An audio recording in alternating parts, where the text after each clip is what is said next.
আমার কুল গাছে ঢেলা মারে হারাম যেটা দেখে মারতে পারিস না? ওপারে গান হচ্ছে জানা? ওপারে গান হচ্ছে, শুনতে যেতে হবে তো। হ্যাঁ, শালা গুয়ের উপরে মোটা ডাঁসা কুল পড়েছে, আশেপাশে কেউ তো নেই, কেউ দেখতে পাবে না। জিভে জল আসছে, তুলে ভালো করে মুছে খেয়ে নেই।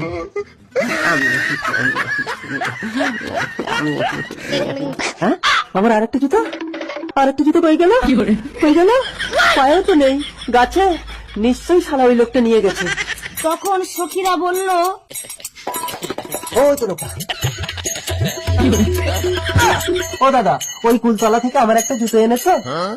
এই বেটা, তোর বগলে এটা কি? জুতো। ও, তার মানে তুই আমার কুল গাছে ঢেলা মারিস?